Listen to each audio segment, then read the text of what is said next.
Good morning, everyone. Thank you for listening in on our premiere webinar. This is our first one. We have done this as a test just to see whether or not it would be viable. We elected, because of the current situation, to bring up some issues in reference to the coronavirus that we're all facing, and everybody is sitting in their homes and having to, as they say, shelter in place. And so we elected to do a test run on coping with COVID-19 and how tribes can interact and respond to this issue. I'm Bill Helmich. I'm the owner of Bill Helmich Associates. Just a little bit of background about our organization. We provide 3 different types of services. This is, as I indicated, the premier presentation of online webinars, which we're going to be initiating from this point henceforward. We also do public seminars with classes that we schedule on a quarterly basis throughout the United States. And finally, we do on-site presentations at your location. Of course, with the current situation that we're all facing, that's something that we haven't been able to do, either the public or the on-site presentations. So we're resorting, as you might say, to doing webinars as a means of presenting issues that are of concern to tribes. A little bit of my background for you. I grew up on the Yakima Reservation in Washington. Went to school in the little town of Wapato, which is on the east side of the reservation. After I graduated, I got an appointment to the Air Force Academy, where my ambition was to become a fighter pilot and then an astronaut if I was able to qualify. Turns out when I graduated from the academy, they had a little test where you had to measure how tall you were from your butt to the top of your head, and there's a maximum sitting height. And turned out I was a little bit too tall sitting to fit into the trainer jet. So I got sent to graduate school in California for a year, got my graduate degree, and then got assigned to Kirtland Air Force Base in New Mexico. And I worked at Kirtland for about 5.5 years doing what we now term as Star Wars research. Got out of the service and went back to graduate school at the University of New Mexico, got another graduate degree, and then attempted to find a job and wasn't able to for approximately about 1.5 years. Finally got a job working with a tribal organization in Albuquerque by the name of American Indian Management Institute. And they had a grant with the Department of Commerce to provide economic development training for tribes throughout the United States. And I got hired in August of 1973. And I've been working with tribes ever since. I'm divorced. My ex-wife is from Isleta Pueblo, and I have 2 daughters that are enrolled in Isleta. My oldest daughter is in the original epicenter of the coronavirus, just outside of Seattle, and I have 2 granddaughters that she is now homeschooling for the rest of the school year and possibly into next year, according to the new order issued by the governor of Washington. My youngest daughter works for a hospital in Chicago, one of the other epicenters of the coronavirus, and she is hugely affected by what we're all facing here. Illinois and the city of Chicago are tremendously impacted by the coronavirus. So this is something that's hitting all of us. Every state in the United States has been declared a disaster area, as well as 5 territories, and so far 23 tribes are also a disaster area under the coronavirus. So this is something that is a major importance to every one of us. How can we respond to this issue? Okay, let's go ahead and start taking a look at some things here. In March of this year, President Trump declared a nationwide emergency under a law called the Stafford Act. Originally, the Stafford Act only allowed the governors of the states to declare an emergency or a disaster, which then they submitted to the president. In 2013, the Stafford Act was amended, and it now permits tribes to also declare an emergency or a disaster and then submit that declaration to the president. And as of March 13th, 23 tribes have so far submitted and have been declared an emergency disaster area. When the Stafford Act was amended, the president has the authority under what's called Section 501B of the Stafford Act. And when the president determines that there is an emergency or a disaster, the president can then make that declaration in accordance with his determination of the severity of the issue. President Trump did this March 13th of this year. Here is a declaration for one of the states, and I elected in this case to do the state of New Mexico. As of this morning, we're sitting at, I believe, a little over 15,000 tests having been conducted, and approximately 700 individuals positive, and so far 13 fatalities. Now you'll notice under this declaration, which every one of the states has a similar declaration. And when the president declared this for the state of New Mexico, it was released April 5th of this year, and then FEMA, which is the Federal Emergency Management Agency, then makes their programs available to the state of New Mexico and to tribes and local entities within the state. When the state or the tribes apply to FEMA, then federal funding is made available on a cost-sharing basis for the emergencies faced by those entities.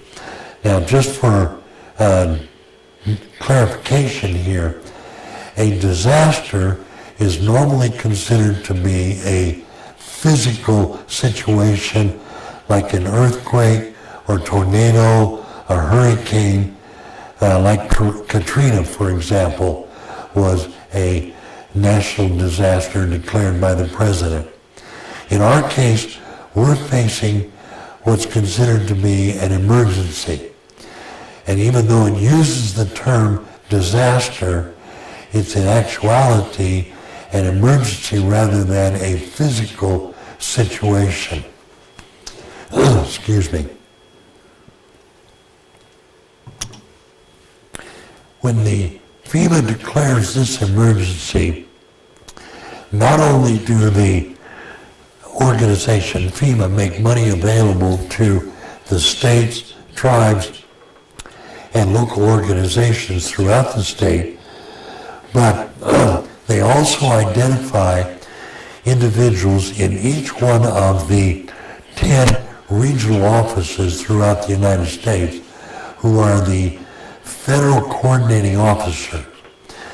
And you'll notice on the PowerPoint slide that you have in front of you here that for the region that we're in, New Mexico is in, we're considered to be, by the way, region number, what are we here? We're region number 6. And George A. Robinson is the federal coordinating officer for our region. Within each region, you also have a identified tribal liaison. When the tribe elects to start applying for disaster assistance, the contact will be initially with the federal coordinating officer, and then you will be directed to the federal Indian liaison for your region. Okay, let's go to the next flip chart here. In 2013, the Stafford Act, as I indicated earlier, was amended to allow tribes to declare either a disaster or an emergency. Now, as I indicated earlier, disasters are considered to be physical situations that have occurred, such as a disaster might be a forest fire on the reservation. A disaster could also be tornadoes, as happened with one of the tribes in South Dakota. Or it could be a hurricane, as impacted one of the tribes in Alabama. When the tribe identifies that disaster, or in our case now, that emergency, the tribal chairman of the tribe then submits a declaration which goes to the President of the United States. The President reviews that and then accepts that declaration and declares that an emergency has existed, which are consistent with Section A of 5191 of the Stafford Act.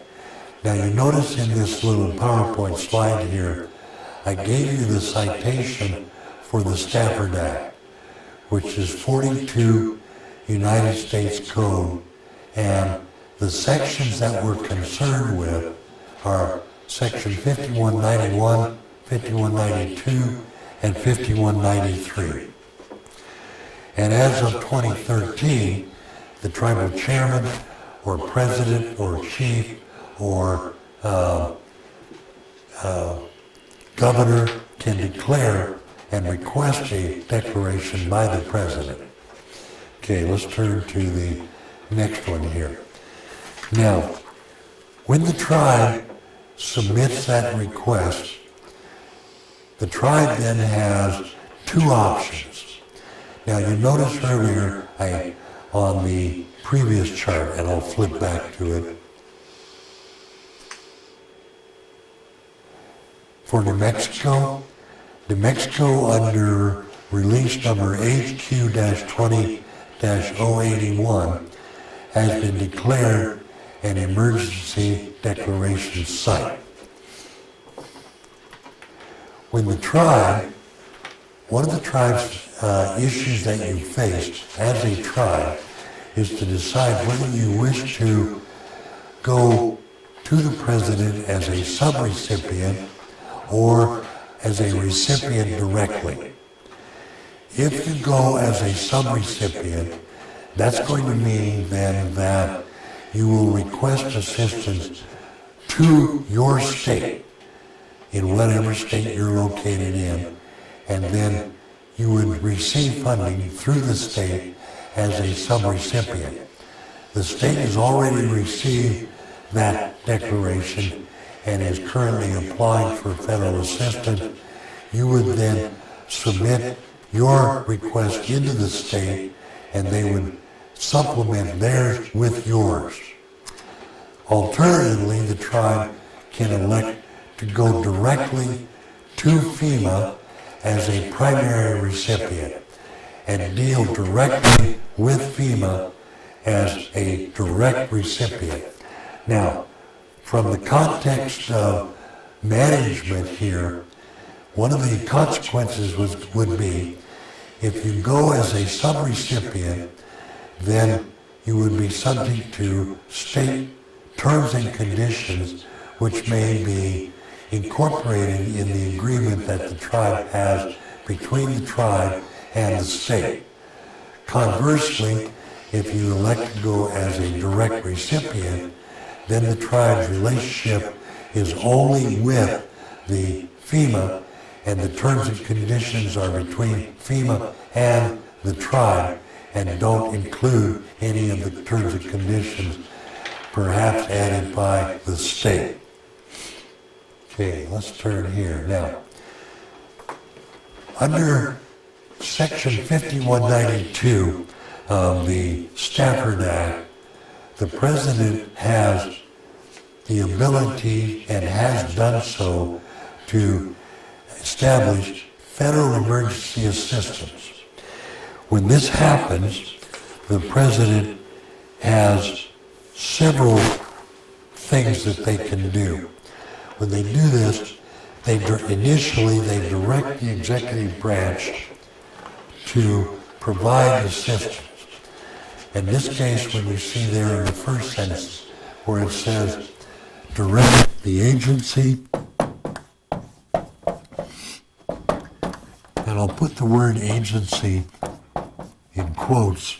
This is going to be either FEMA,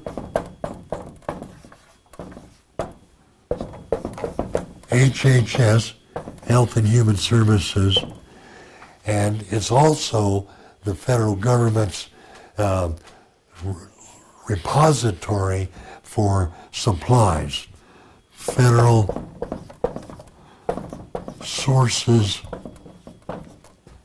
of supply. So, when the federal president directs that to the executive branch, then that request goes in to those executive branch agencies. Excuse me. All right, now, let me turn to, when the request goes into FEMA, and then the tribes elect to go directly to FEMA, as I indicated earlier, you're either going to work as a primary recipient, or if you so choose, as a subrecipient.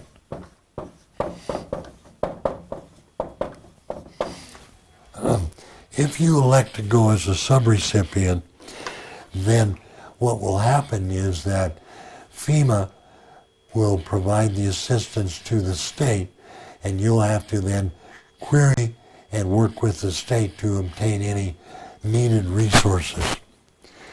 Okay, let me turn here. All right, let's go to the next flip chart. Now, let me erase my notes here.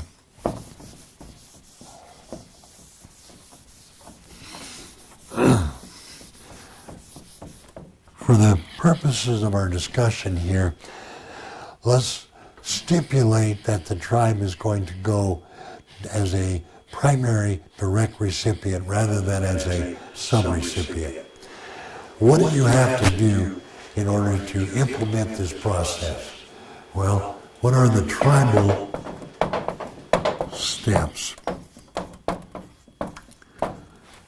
of the things that should have happened with the tribe, and should have happened perhaps many years ago, is that all of the tribes throughout the country should have developed an emergency/disaster preparedness plan. So, one of the things that is, and I'll just use the word emergency here. Hopefully, this is something that you have put together. Now, if it's not, there is something that you can do to initiate this process. There are guides available from FEMA that can assist you in developing this plan. And you'll notice there, I mentioned on the PowerPoint, there is a disaster grants guide that you can download from the internet that will help you put that together. Now, you notice there that the second point on this PowerPoint is you need to implement that plan. Before you can obtain reimbursement assistance, one of the things that has to happen is that this plan must be then implemented. And you need to provide notification to FEMA that you have implemented that plan. You have to show them that that has been activated. Now, it doesn't mean that there's any kind of transmission of information to FEMA. It's just a notification to FEMA that you've activated your plan in an effort to address the issues that you're currently facing and the hardship that your tribal members and your staff are currently facing as well. So, implementation and activation of that plan is one of the key elements before you can then petition FEMA for reimbursement assistance. Okay, having done so, having implemented the plan, then the next step is to contact FEMA's regional tribal liaison and to establish an agreement with FEMA. Now you'll notice here I have an FTA, so one of the things we're going to develop is this agreement, the acronym of which is FTA, which stands for FEMA Tribal Agreement. Doesn't stand for the Federal Transit Administration, although the acronyms are the same. Now, basically this agreement is going to establish the terms and conditions of your relationship with FEMA. Think of it as the grant award agreement. Now, when you develop this, one of the things that you're going to have to incorporate into that agreement are all of the measures that you wish to implement. And I'm going to flip through here in just a moment. Now, there are several categories of protective measures that you can implement. By the way, while we're going through this, and I apologize for not saying this earlier, if you have questions as we're going along, please identify and submit those questions. You can do them through the chat, which is either to the right-hand side of your screen or the bottom of it, one or the other. So if you have questions as you go along, or as I go along, go ahead and submit them, and then I'll respond to them. There is a little bit of a delay between what I say and what you see. I think it's about 30 seconds or so, but that will mean I will see your question perhaps a little bit later than when you have submitted it. Okay, now, when you're developing this agreement, one of the things that you want to do in that agreement, and I'll go back up here. Let's start this. A couple notes. Oops.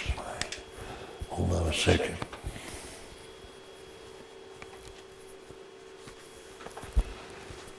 The draft agreement that you put together, the FTA,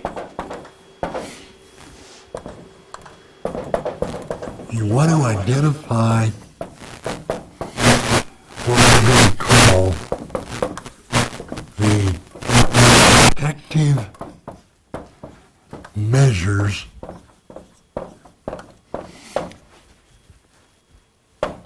that you want to put in place. And it's in your best interest to identify as many as you possibly can. Now, there are, for example, under this, there are management measures, and I'm going to subdivide these. Management control measures. For example,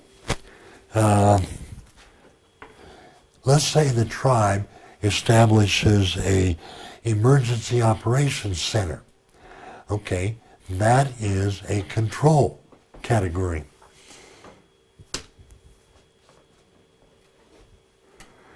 Okay, my transmitter, which fell off my belt here, if I put it on the table, then I'll walk away from it and drag it off, so that won't work. Okay, so the management center that you set up, that's going to be new. You want to have the ability to be reimbursed for the cost of that management center. Another one, let's say that you're going to provide training.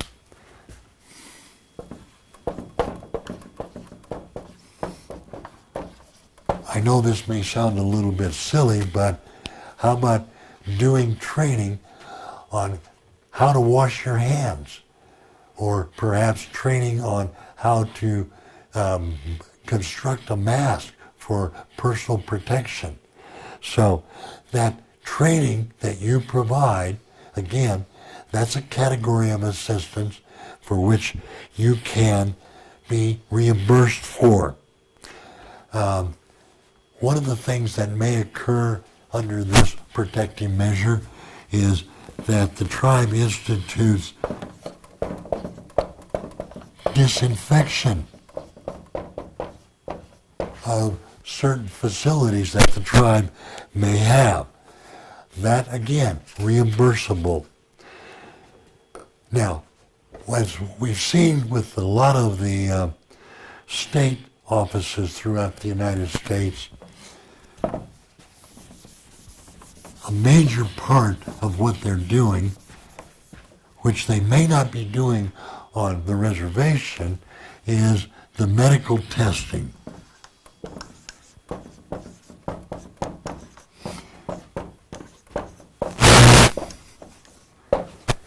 The cost of medical testing is a reimbursable protective measure. Setting up a testing facility, such as drive-through facilities, which a lot of the states are doing, acquiring protective or personal protective equipment for the test providers, providing medical waste disposal, providing transport for the medical care workers, all of that would be considered a reimbursable cost. So this could be huge, and given the, in many instances, the isolation that tribes face, tribes, if they're going to conduct the medical testing, in order for testing to be available for the tribal members, tribes are going to have to do it themselves. It's not feasible for the tribal members to go to a remote city to become tested if they possess the concern as to whether or not they're potentially positive. Finally, a couple of other categories that might be protective measures: sheltering.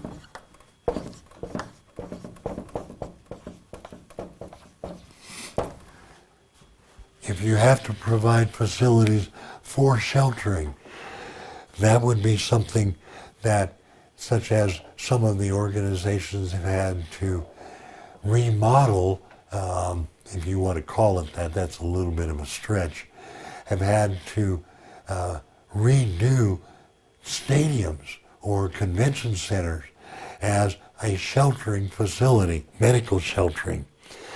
There's also security, law enforcement. Those are protective measures.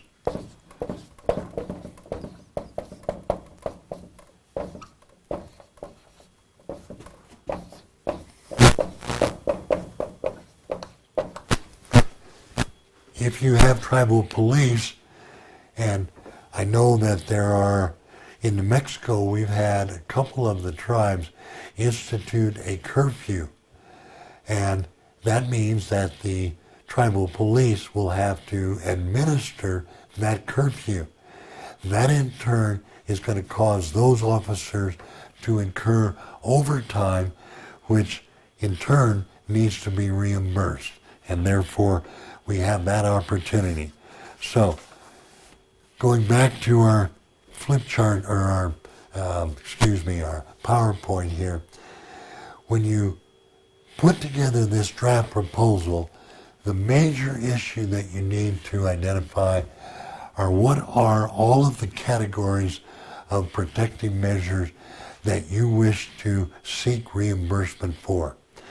Now, there is a fact sheet, or FAQ, that you can download from FEMA, and I'll give you a website a little bit later for you to look at, that will give you some classification of some of those protective measures. And again, as I mentioned, it's in your best interest to identify as many as possible, even if you don't necessarily incur all of them. Okay, now you'll notice in the PowerPoint slide here that I mentioned that the protective, or the FEMA tribal agreement is contains what's called a matching requirement. Now, in order for you to receive reimbursement for the protective measures that the tribe institutes, the tribe has to participate in this relationship. FEMA will pay 75% of the total assistance, and the tribe has to provide 25%, a 25% matching share, as it's called. Now, pursuant to federal grant law, we have two typical options that apply for the matching share. And let me flip through a couple of short, there you go, PowerPoint here. The first way of doing this is to have the tribe provide what's called a cash match. Cash match means that the tribe uses, and I'll make a little note here, you're using tribal general funds, or TGF. Now, this isn't something that all tribes have the capability of providing. Tribes with a substantial economic development, such as casinos and enterprises, may have a large amount of tribal general funds. Or if the tribe, for example, has royalties based upon natural resources, then they may have substantial general funds to be able to provide that. However, think about this, in doing so, you're depleting tribal funds from alternative uses. There are, and typically, one other option that tribes use when faced with grants that require matching, and that is to provide what's called in-kind match. This means that the tribe or individuals within the tribe provide their resources in kind. Now, a typical example would, in this case, would be, and I'll use an illustration, the tribe has a Head Start program. Head Start requires that the program have a match. Many of the Head Start programs use in-kind match as the method of responding to that matching requirement. And the way that the Head Start program typically does that is to have the parents of the children volunteer their time. So oftentimes when you're looking at in-kind, what you're seeing here is volunteer services.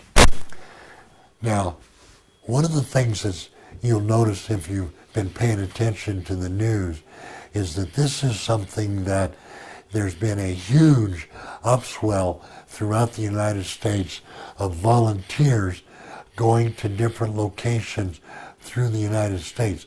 For example, there are medical personnel who are volunteering to go to New York City to assist.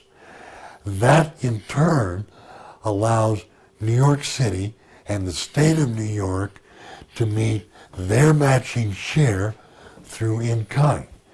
Now, when this is done, the in-kind match for those volunteers, there's a couple of rules here that I want to be careful that I identify for you. Make sure that you document, except I didn't spell very well. Document the time spent by the volunteers. The second issue is valuation of that time. In order for an in-kind contribution to be considered allowable, we have to meet a couple of criteria. The two most important ones are that we have documentation of the time that they have provided, and secondly, that the amount of time that we provided has been properly valued. I have a question which I'm going to go back to from one of the viewers here. Thank you, Jeremy Coleman, for your question. And if you don't mind, let me flip back to, hold on a second here. I lost my, okay. Remember when we were talking about emergency protective measures? Jeremy's question would be, what happens if we provide essentials to tribal members? Now, one of the things that tribal people are facing, again, as I mentioned earlier, is your isolation. And because of that, it's somewhat difficult oftentimes to go to the store because of the distance, or when you get there, maybe they don't have the necessary items that you're looking for. You're asked to shelter in place or stay at home. What happens if you need food, water, edibles, and the tribe provides that? That is considered to be a protective measure that the tribe is providing to its individual tribal members. And Jeremy, would be reimbursable. Thank you for your question. Okay, back to the matching share requirement. Tribes have a very unique situation. And I believe, and I'm not sure that I'm 100% correct on this, but of all of the FEMA participants in this emergency situation, tribes may be the only one that are going to be permitted to use other federal programs as a means of matching FEMA's grant or FEMA's assistance. Typically, in federal grant law, you are prohibited from using federal money to match another federal money. Now, FEMA says you need to provide a match. Grant law typically says you can't use another federal source of funding unless there is a statutory exception. And for tribes, we have such an exception. The statutory exception is, and I'm going to put up as my note here, use 638 program activities as the match. Now, what I did here is I gave you on the PowerPoint slide the citation. You notice it says, and this is an exception to the prohibition. And this is actually a statutory exception. In this case, the grant prohibition is regulatory, but it is preempted by a congressional statute 638. 25 United States Code 5325. It used to be section 450J-1, but the government printing office renumbered the paragraphs. Now what this allows you to do is to take your 638 programs and the activities provided under those provided under those programs to meet the match. Let me get a drink here.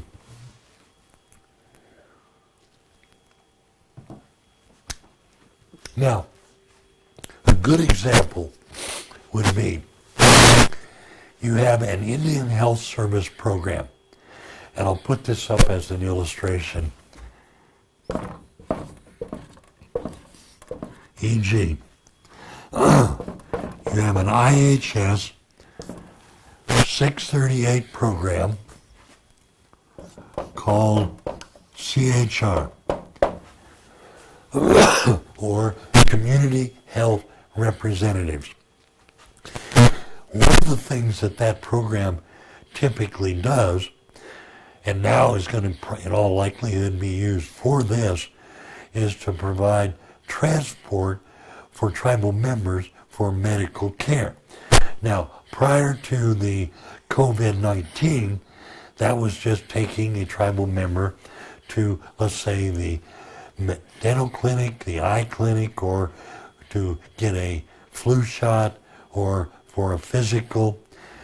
But now, let's say that you have a tribal member who is exhibiting some of the symptoms of the coronavirus, and you need to transport that person. The transport is paid for by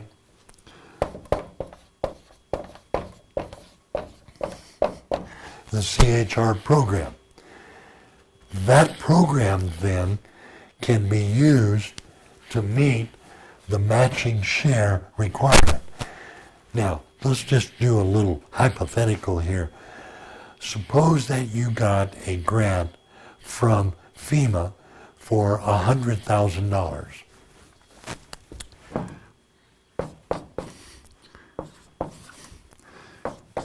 I'll put some numbers here. 100,000. The federal share, 75,000. Under the FEMA Emergency Assistance Program, FEMA requires that the recipient provide a 25% match. So the tribe has to come up with 25,000 out of that total 100. We could use the entire IHS CHR program and other IHS programs to meet that requirement. And having done so, we would not be required then to provide any cash match or any in-kind. This would relieve the tribe of a huge liability and make it much easier for the tribe to be able to meet that matching requirement. I highly recommend that you utilize this opportunity. As I indicated, in all likelihood, the states and the cities throughout the United States are not going to be able to rely on such an opportunity. Okay. Let's change topics a little bit here.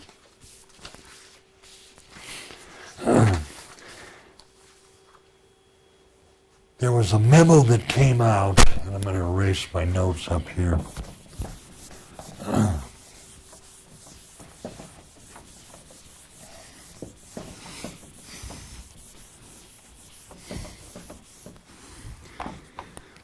Let's preface this with a little bit of discussion. In essence, when you go after FEMA assistance, it's just another form of federal financial assistance for which you already have numerous grants that the tribe receives from numerous federal agencies. All of those grant programs, including FEMA, including the FEMA grant that you're going to receive, are subject to federal grant administrative requirements. The administrative requirements apply to federal grants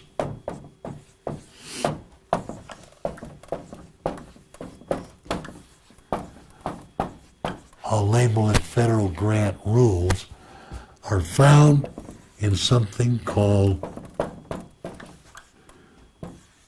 2 CFR 200. CFR stands for Code of Federal Regulations. These are the administrative rules that apply to every federal financial assistance program that the tribe receives. Not only do they provide cost standards and audit standards, but they also provide direction as to your administrative management procedures like finance, property, records, purchasing, etc.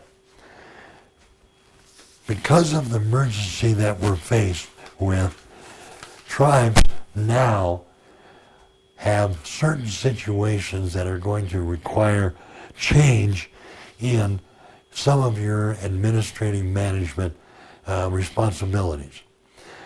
OMB, or the Office of Management and Budget, came out with a memo, and I'm going to put a plus sign here, March 9th of this year. OMB memo. Now let me see here. Here's a screenshot for you if you want of the title of that OMB memo, and at the top of the page you'll see that there is a link for you to download that memo if you wish, which if we go to the next, wait a minute, where is it? Links are available in the description below. If you go to the bottom of your The the video screen, you'll see some links at the bottom, and at the bottom of that link, let me go back to my memo here. At the bottom, you'll see that if you click on that link, you can download this memo. So at the bottom of your COVID-19 description when we first started off, I believe there are 3 links that you have available to you. One of them is this memo. Now, there are a couple, 3 things that I wanted to discuss in reference to this memo.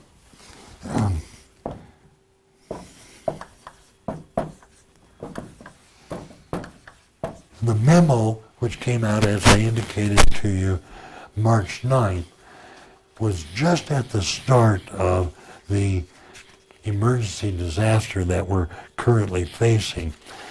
And there were issues that tribes were facing in some of their programs. One of the things that it's going to take you a while for you to set up your FEMA relationship. And one of the things that the memo allows you to do, and I'm going to suggest that you put this into your FEMA grant application and that you cite the OMB memo as well. So, first thing, request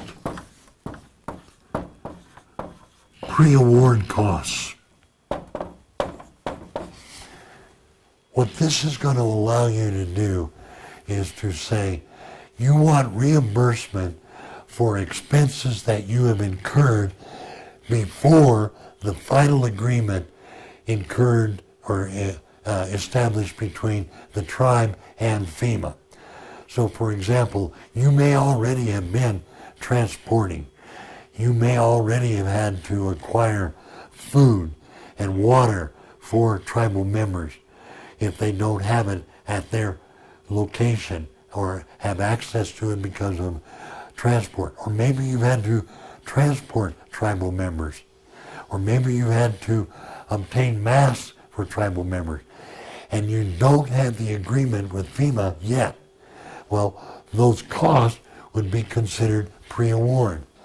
OMB has suggested that you petition the funding agency, and by this I don't just mean FEMA, but any other agency that you're going to work with as well, asking for pre-award reimbursement.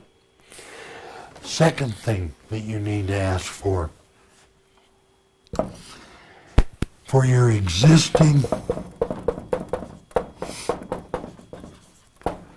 programs.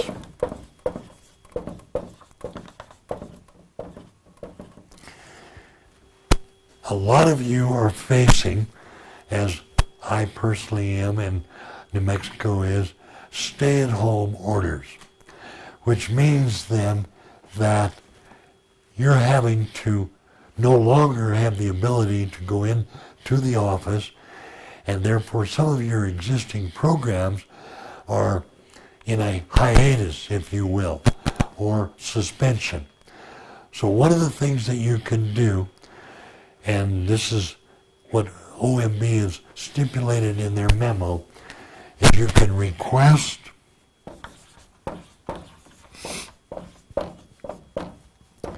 what's called a no-cost time extension,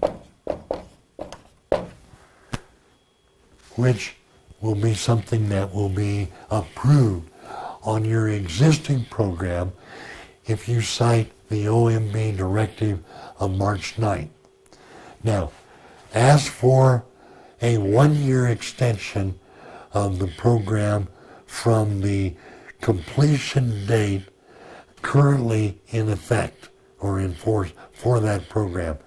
That will allow you to complete the activities which right now you're not going to be able to do because you're perhaps on a stay-at-home order. This is the second request that you can ask for. Third one, and this is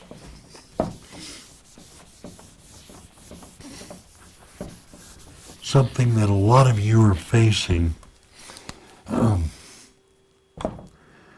I'll just categorize it.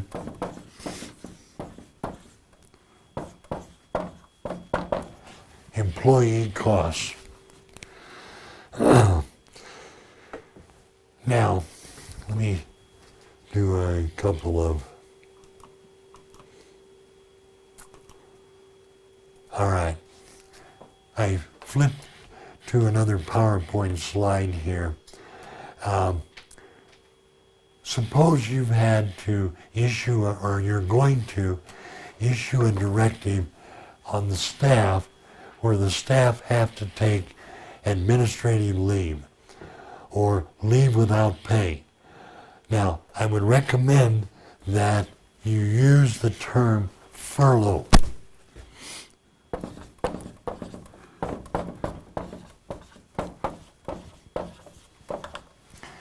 The word furlough has the connotation that the individuals will come back after the furlough.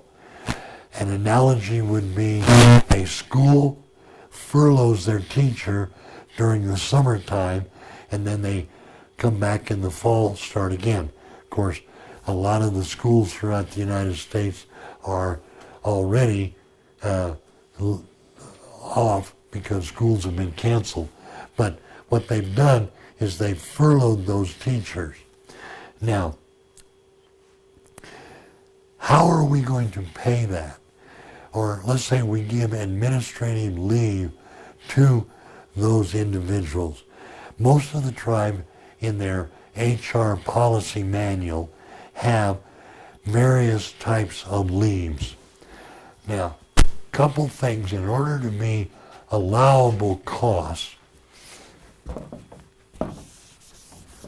We need two issues to be addressed. First, and I'll make a note here, to be allowable, the leave must be, number one, per a policy.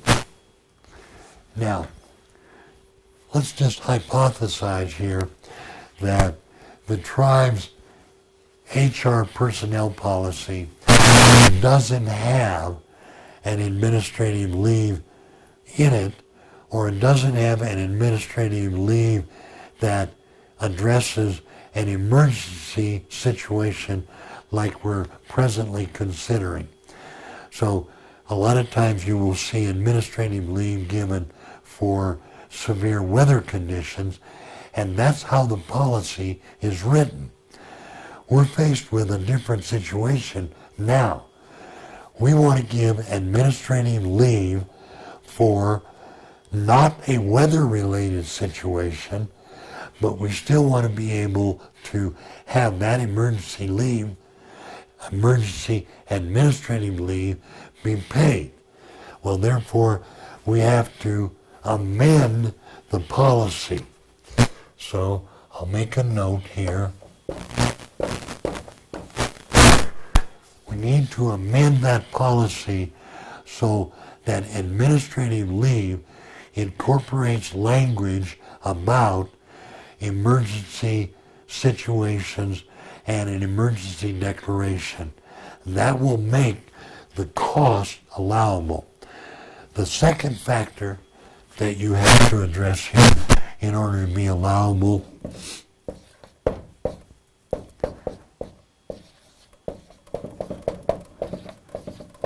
is that the administrative leave needs to be implemented in an equitable fashion. Now, let's just say, hypothesize here that you go back into your policy and you amend it to distinguish between essential personnel and non-essential personnel. And let's say, for example, that we say CHR personnel are going to be defined to be essential because of the need to do medical transport. and other employees in the program, such as administrative staff, are non-essential.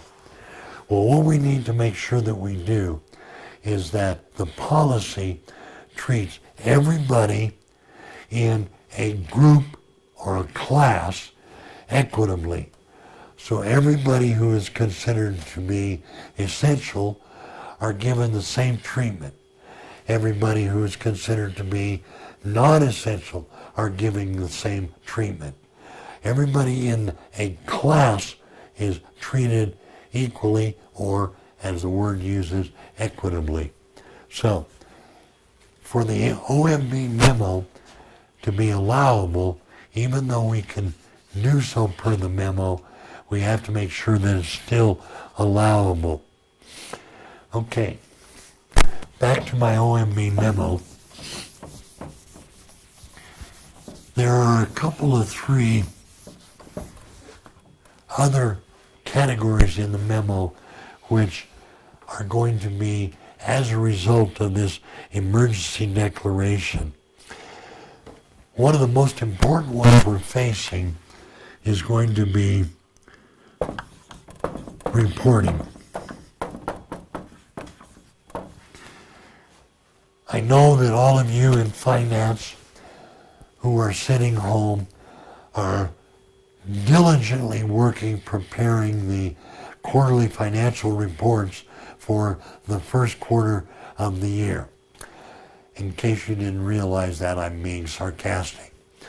Therefore, that SF 425 financial status report for the first quarter, January, February, March, you're not doing it. You're going to be delinquent. Okay. What the memo allows you to do is to waive the due date.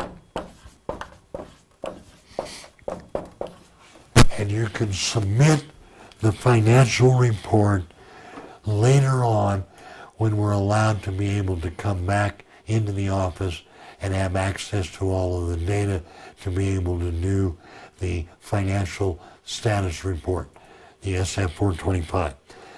The other thing that's also kind of in the same area is the single audit.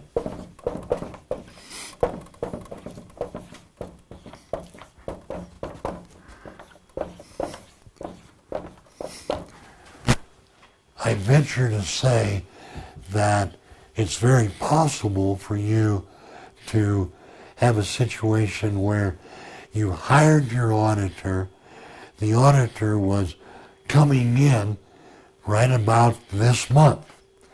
Well, your auditor is probably also at a stay-at-home order as well. And they probably don't want to have the potential risk for exposure to a potential coronavirus client as well. So that means that your single audit report is going to be delinquent. So the submission date can be extended. Per the memo, the tribe can get an extension of the audit. Okay, we can get an extension on the length of the program. We can get an extension of the audit. And now, the big one.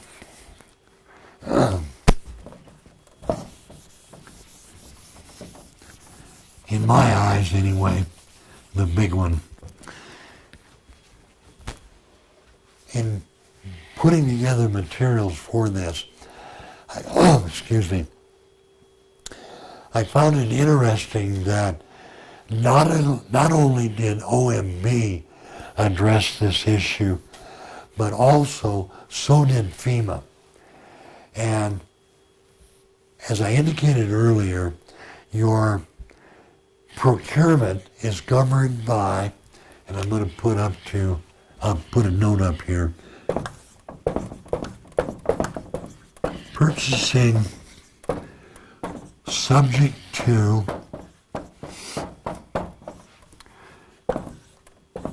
two CFR 200.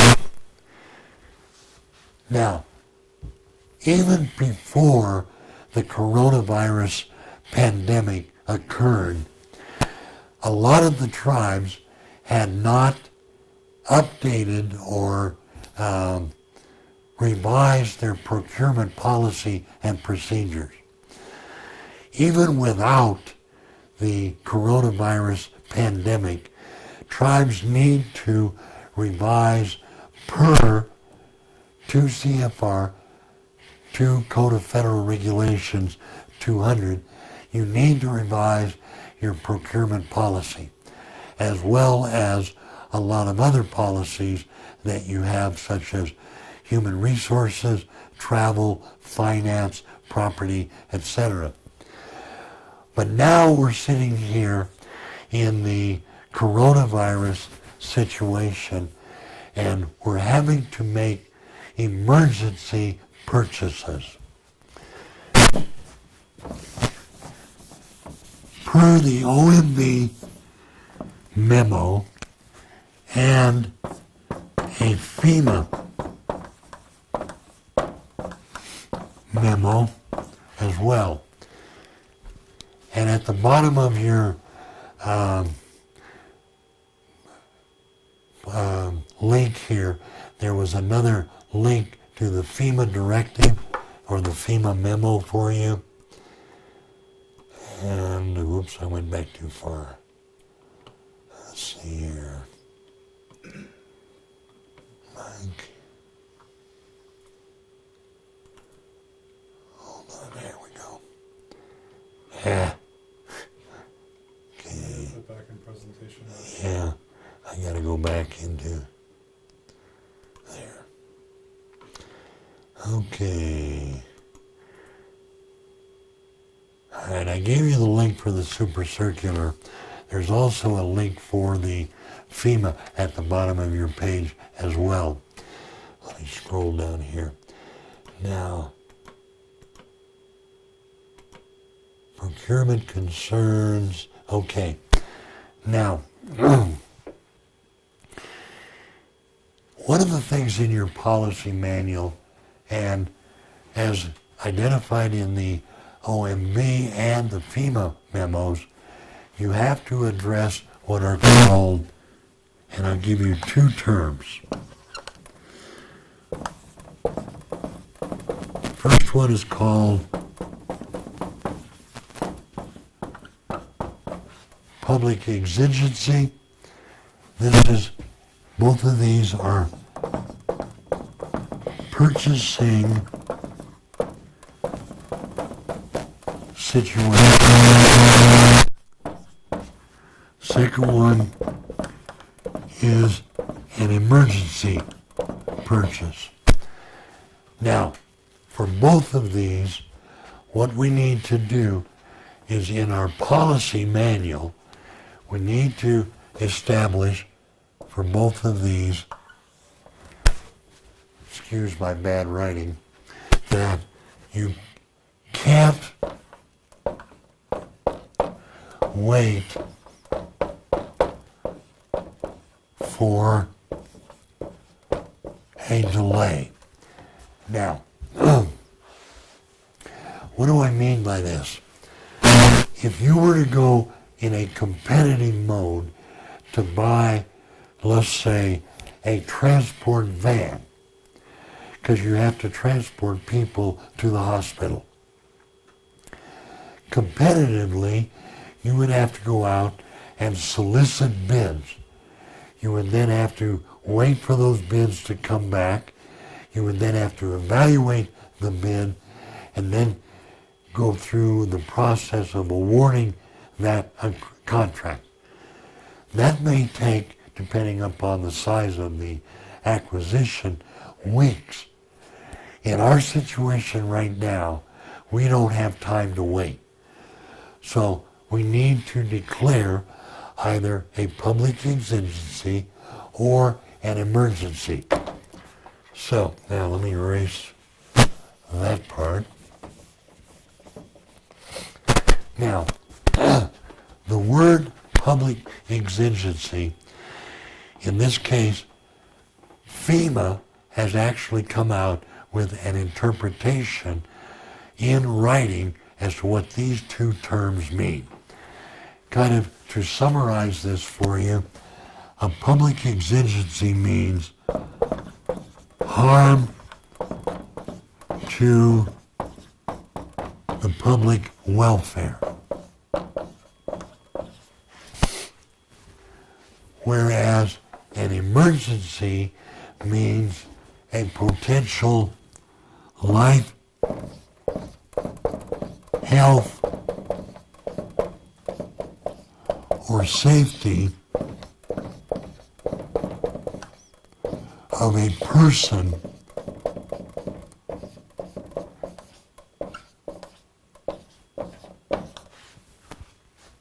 is to be harmed.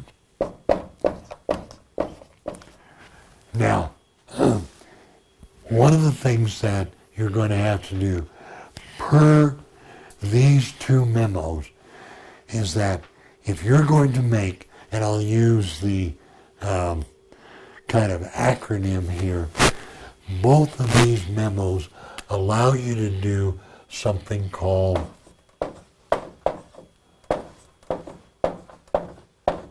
sole source purchasing.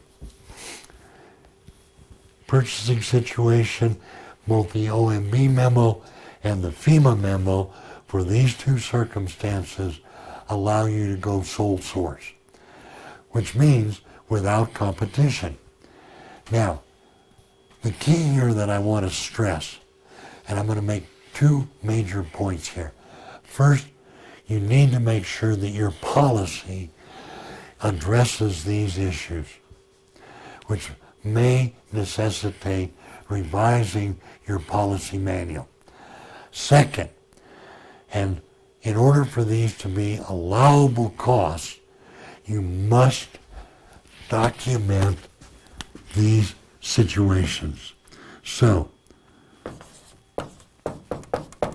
policy needed and documentation.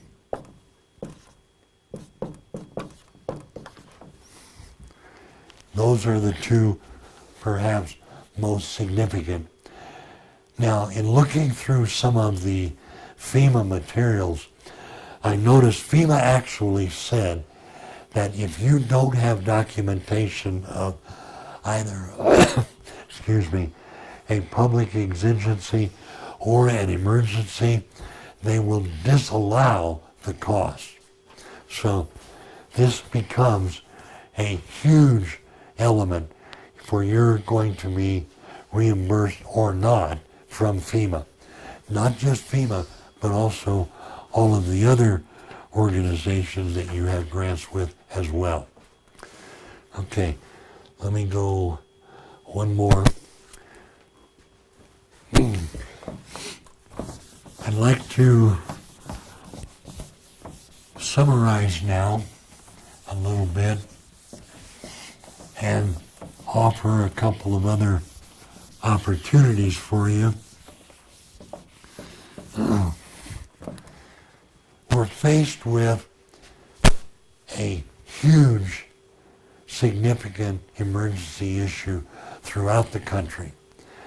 Tribes are faced with unique circumstances that cities and states are not facing, primarily because of our rural isolation and the lack of all of the necessary infrastructure, perhaps, to respond to that emergency situation. Therefore, we have an opportunity here through FEMA to avail ourselves of emergency disaster financial assistance, either as a subrecipient or a recipient.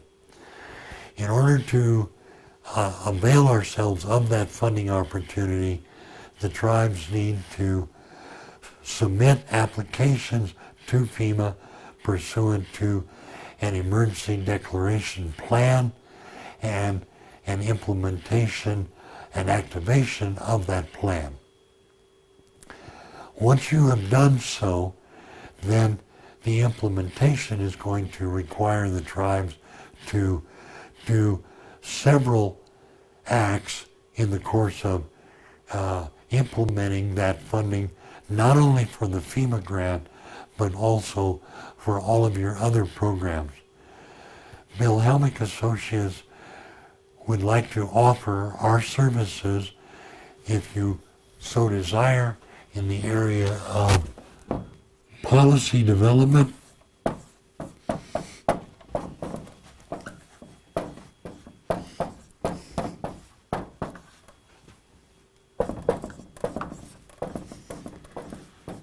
this is something that we have been doing with many tribes throughout the United States, providing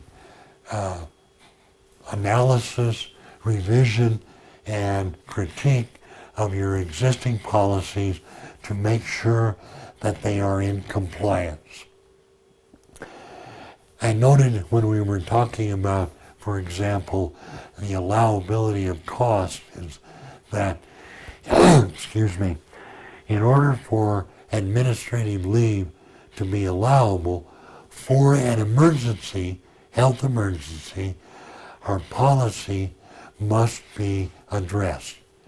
I also noted that in the case of the procurement policy, it must be revised to coincide with the requirements of OMB Super Circular 2 CFR 200.